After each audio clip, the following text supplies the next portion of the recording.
าอยากไปเอาจะไปเอายังไปเอาจะไปเอายังเอายังเอาพื้นบ่เอายังจึงว่าไปขายกี้ฮะไปเอา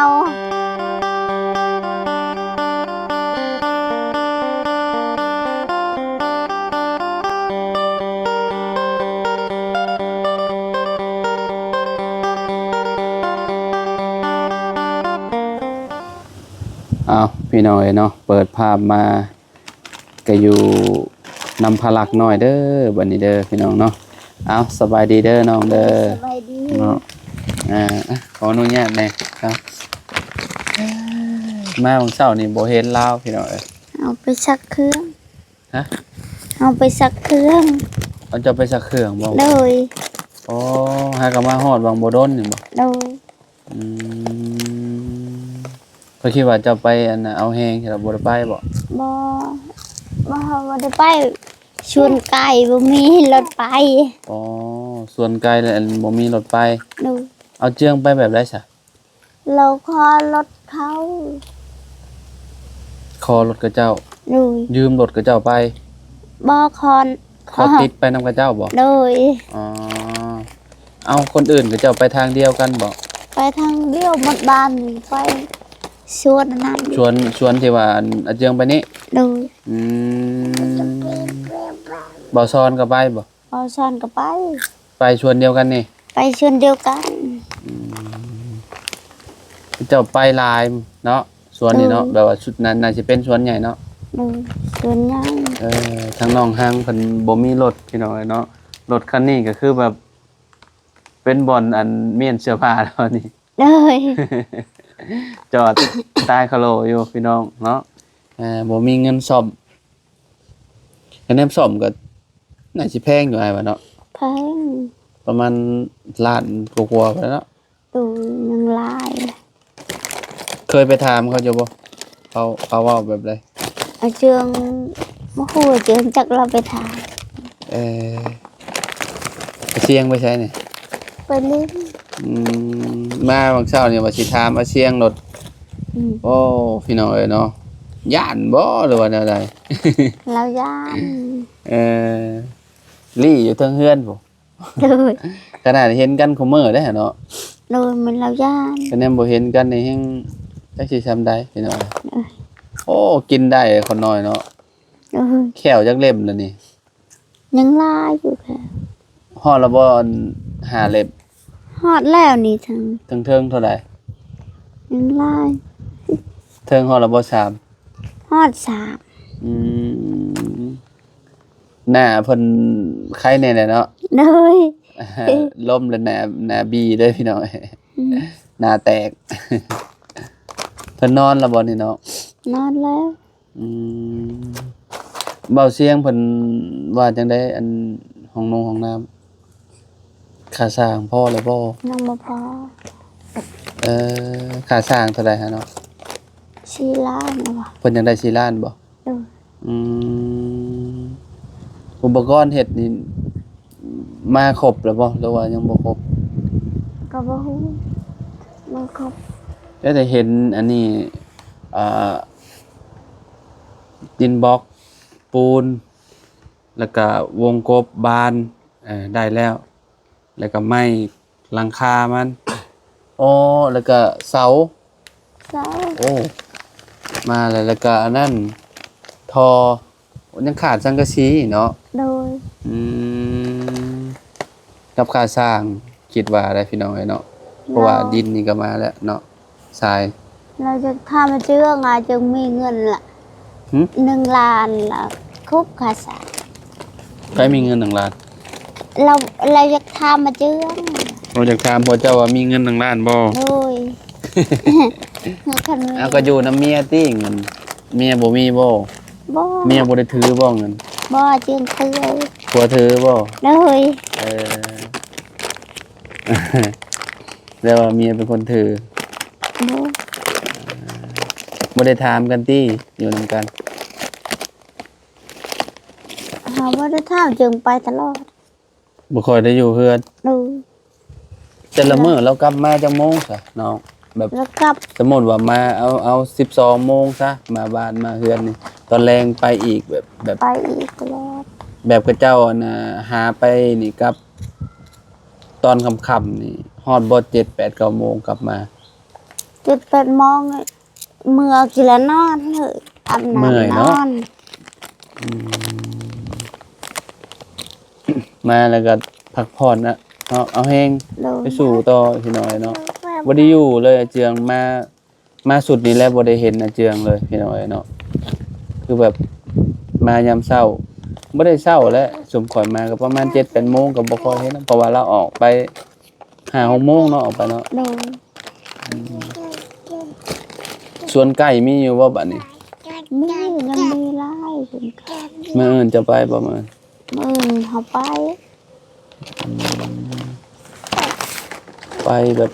อ๋อตัวพี่น้อย ไปคนมันก็เจ้าอีก อืมถ้ารักผมยาวเด้เนาะ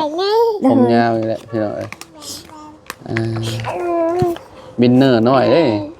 คือลูกบ่บุญพลวันเด้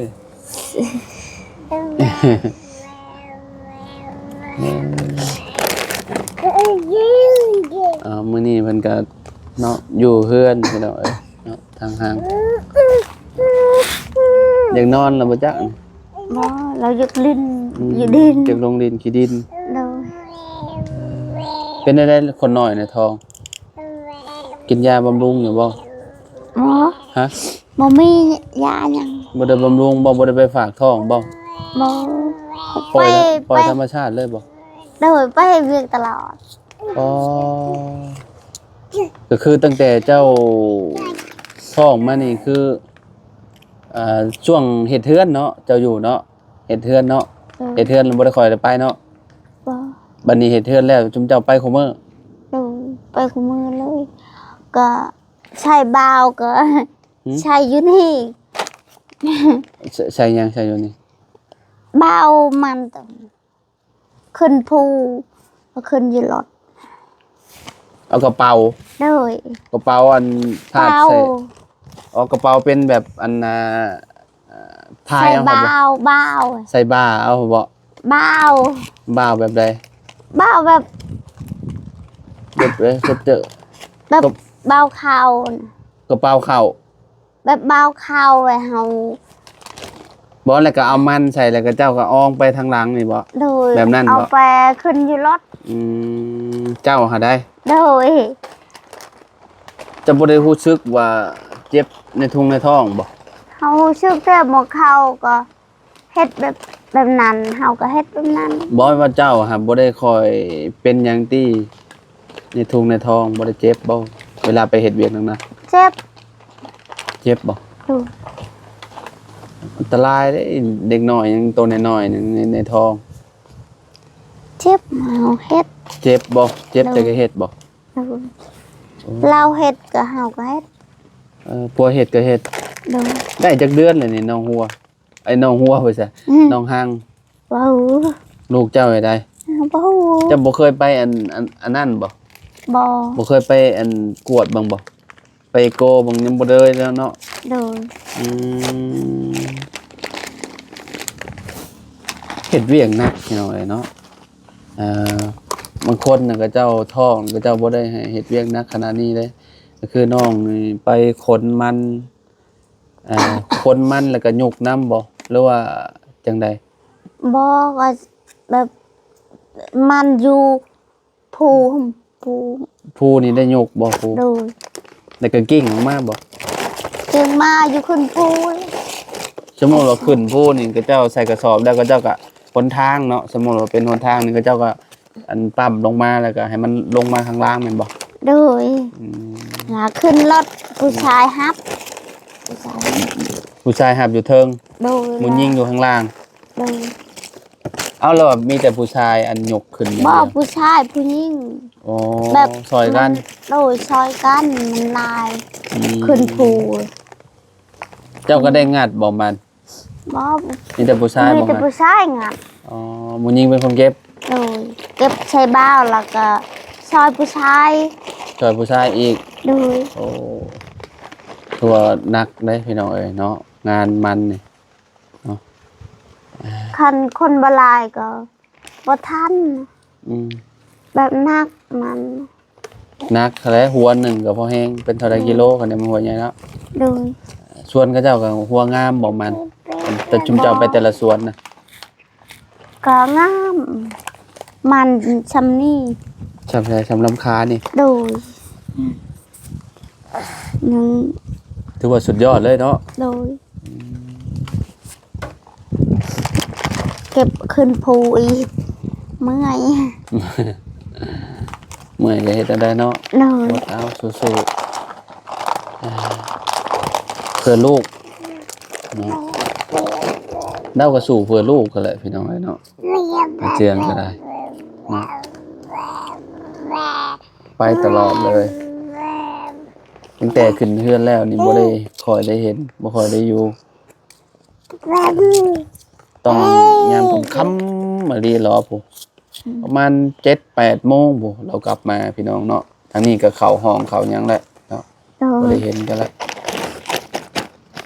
ยามเช้าก็ได้กินข้าวร่วมกันอยู่บ่สมมุติว่าเจ้าอยู่เฮือน เราไปแล้ว ไปกินข้าวอยู่พุ่นเลย โดย ตลาดน้อยนี่ก็ยังบ่ตื่นช้ำพอไปติ โดยเรายังบ่ตื่น เพิ่นนอนตื่นจังโมงกว่ามื้อนี่ ประมาณ6 โมงตื่น ลูกชายเด้อ โดย6 โมงเช้า อืมฝันยังอยู่บ่ บ่พันหยัง นอนหลับสนิท โอ้ย เมื่อยเออไอเสียงยังนอนอยู่หั่นบ่หรือว่าขึ้นมานอนอยู่นำกันอยู่เทิงละ ขึ้นมานอนอยู่นำกัน คือว่ายังนอนอยู่กับตอบผู้เดียวอยู่ โอ้ เราจากลงลิ้นเนาะ โดย อืมมีปูหมองนี่คืออยู่หนองหางเนาะปูพี่น้องปูพื้นปูหยังหั่นนะคนน้อยจังสิได้คาดลิ้นเนาะจะไปบ่เมื่อน้ำข่อยบ่ฮะเมื่อบ่น้ำข่อยบ่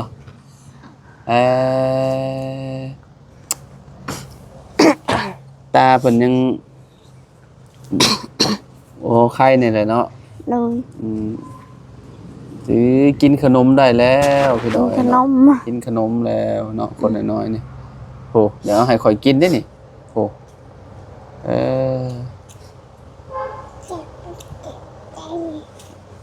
อ้าวช่วงนี้ก็เนาะอย่างเงียบๆเด้อพี่น้องเอ้ยเนาะบอก โดย เพราะว่าสร้างเพิ่นก็ยังบ่ได้มาเฮ็ดห้องน้ำเพราะว่าค่าสร้างยังบ่พอพี่น้องเอ้ยเนาะได้อุปกรณ์มาก็ยังค่าสร้างเนาะสังกะสีเพิ่นอีกพี่น้องเอ้ยถ้าได้เพิ่นก็สบายแล้วบัดนี้ได้ห้องน้ำใช้เนาะห่างแล้ว โดย เจ้าซักผ้าอยู่ใส่เจ้าไปซักคือว่าน้ำอยู่ในนี้ก็มี เฮาชักพาอยู่ห้วย มันเป็นหยังคือบ่ซักอยู่นี่ ชักอยู่นี่แบบยังขึ้นมองบ่มีเงินจ่ายค่าน้ำ อ๋อยันมิเตอร์มันขึ้นหลาย โดย เลยบ่มีเงินจ่าย โดย ก็เลยไปซักอยู่พุ่น โดย ประหยัดเนาะ เฮาก็แบบ อ่า บ่มีเวลาหาเงินจักหาหยัง อืม แบบไป ก็เลยประหยัด ตลอด ไปก่อนเนาะ โดยไปตลอด มีแต่ไปเอาแฮงนี่คือแบบว่าบ่ได้เงินได้พี่น้องเพราะว่าไปส่งกับเจ้าบัดแล้วก็เจ้าก็มาส่งเอาคืนเนาะ โดย พี่น้องเอ้ยน้องเพิ่นก็เลยบ่กล้าซักอยู่นี่เพราะว่าเสื้อผ้าลายเนาะ โดยเสื้อผ้าปะอมพลัง ผ้าห่มผ้าแพร โดย เปิดน้ำใส่นี่อยู่เนาะคะแนนว่าบ่ประหยัดนี่ก็เสียหลายแสนเติบเลยเนาะ โดย ซักเสื้อผ้าพี่น้องเอ้ยแม่นความน้องเพิ่นอยู่เนาะคันว่าน้ำอยู่แถวนี้ใกล้ก็ไปซักเอาอยู่แถวห้วยแถวหยังก็ได้เนาะอันนี้อาศัยเอานึ่งข้าวแล้วก็เฮ็ดอยู่เฮ็ดกิน โดย ชุมเจ้ากินอยู่บ่ซะน้ำนี่บ่ กินฮะ กินน้ำนี่พร้อม โดย กินอยู่นี่เลยเนาะ โดย กินน้ำประปานี่เนาะบ่ได้ต้มติต้มแต่เฮ็ดทรงนมให้พลักนี่ล่ะว่า โดยพลักกินนมหอยต้ม อืม กินน้ำต้ม กินน้ำต้มและเด็กน้อยเนาะถ้ากินน้ำมันก็คือว่าแหละมันเจ็บท้องเลย โดย ทรงนมก็ ทรงให้มันสุกเนาะ โดย พี่น้องเอ้ยแล้วก็ขวดแล้วก็เอาน้ำร้อนและลวกเอาขวดเพิ่นดูดนมก็เอาล้างอยู่แล้วว่า โดย เพราะว่าถ้าเฮาบ่ล้างแล้วมันมีอ่าพยาธิเนาะ โดย อยู่ในหั่นแหละในขวดนมมาแหละเนาะเวลาเฮาต้มน้ำสุกๆแล้วเฮาก็เอาขวดนมมาแหละแช่เมียนแล้วก็ล้างขาเสื้อพี่น้องเอ้ยเนาะเอาพลักหน่อยหมดน้อยๆนี่โอ้ยังบ่ได้นอนติหรือว่านอนล่ะ นอนแล้วตื่นกันน น อ อน นแล้วเนาะเสียงกับเอื้อยแม่แล้วก็ไปแหละพี่น้องเอ้ยมาอยู่แหละทิมร้านไว้แหละ เฮาอยากไปเอา แต่จะไปเอา เอา ยัง ยังไปเอา จะไปเอายัง เอา ไป ยัง เอาพื้น บ่ เอายัง จึงว่าไปขายกี้ ฮะ ไปเอา แขม ไข่ม เจ้าจะไปเอาแขม โดยเราอยากเอาพลักค่ะ เจ้าจะไปเอาแขมมาขาย โดย น้องบ่อยากเอาพลัก โดยเราอยากพักหรือว่าเราไปลิ้น เจ้าจะไปเก็บอยู่ใช่แขม แค่อยู่ชวนอยู่ชวน ชวนไผ อยู่ชวนมันต้นเฮาอยู่พุ่น อ๋อหลายบ่ บ่หลาย พอได้เงินติ เฮ้ย เฮาไปเก็บเมื่อวานนี้เฮาได้25 เดี๋ยวจะหาพันบ่ ได้เฮ้ย25,000 พอได้ซื้อปลาแดกเป็นนัว ได้เฮ้ย โอ้ยคักแล้วจ้ะพี่น้องเอ้ยเนาะ เราก็ยังเอาพลัก จังหนองหังเนาะน้องอยากพักพรบ่เป็นเมื่อยติ เราจะพกพรนะ เห็นน้องไม้เพิ่นก็ไปเก็บอยู่เพิ่นไปเก็บมาแล้วเพิ่นก็ขายเลยตัวมันเปียกบ่ฮู้ว่าเพิ่นว่ากิโลเท่าใดเด้เมื่อวานนี่ลืมแล้วพี่น้องเอ้ยอันนี้จะมาขายได้โลเท่าใดห่าง น้องเฮาไปขายจักโลเท่าไหร่ เราไปขายแล้ว ขายให้เวียดบ่ โดยขายเวียดทาน พอได้ชื่อนี่แหละแนวอยู่แนวกินชื่อขนมให้ลูกกินเนาะ ซื้อสบู่เฮาชักเครื่องพลัก ชื่อสบู่ โดย คือบ่ชื่อแผบ ชื่อสบู่แพบ อ๋อ โดยเฮาว่าสบู่เฮา แม่นอยู่แผบเนาะ โดย สักเครื่องให้ลูกเอาเพิ่นบ่คันบ่เอาแผบสักให้เพิ่นต้องล้างหลอนๆแล้วเนาะ โดย ล้างบ่หลอนมันจะคันนะเพราะว่ามันเด็กน้อยเด้แพ้ง่ายเด้พี่น้อยผิวเนาะบ่มีเงินลดเนาะเฮ็ดหยังก็ยากๆได้พี่น้องเอ้ยใส่น้ำหลายกับยันเสียเงินหลาย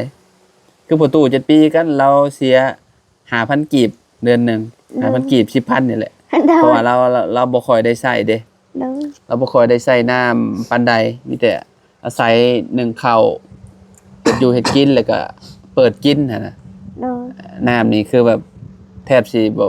บ่ได้ค่อยได้ใช้ปานใดเวลาอาบเวลาหยังก็จะเอาไปอาบอยู่ห้วยเบิด ไปเอาแห้งนี่ก็ขายมันจักแม่ยาให้เท่าใดเฮาบ่ฮู้ เบิดขายนะ โดย ก็คือสิได้หลายแล้วลูกชายแล้วเนาะเราก็สิให้หลายอยู่ ลูกชายแต่ว่า 10-20 ล้านนี่ก็แบ่งให้แล้วจาก5-6 ล้าน แบบข้าวก็ยังเราบ่ได้แบก ยังอยู่น้ำลาวอยู่บ่ ดู เนี่ยยังบ่ฮอดเวลาเพิ่นแบ่งให้ติ ก็ฮอดแล้วเวลา เราบ่ได้แบก เหลือแต่กระสอบได้ข้าวเนาะข้าวที่อ้ายซื้อมาให้1มื้อนั้นยังเหลือสำาใดบัดนี้ ยังเหลือน้อยนึงเฮานึงหมด เพราะว่า1สู่ก็เจ้ากินเนาะคนจะมาอันนี้ก็หลายเติบเลยพี่น้องเอ้ยครึ่งกระสอบบ่จักหนึ่งเนาะ ดู โอเคสิพี่น้องเอ้ยเนาะเดี๋ยวอันน่ะเอาเงินให้น้องพลักเนาะให้พลักเลยเด้อ ขอบใจเด้อ ไว้พลักซื้อขนมพลักจับเลยบาทนี่โอ้เก่งไปป้าแล้วเด้อห้างเด้อเอาอยู่ดีมีแฮงจะได้ก็ ส สู้ บา เด้ ย อ ดี โดยเนาะ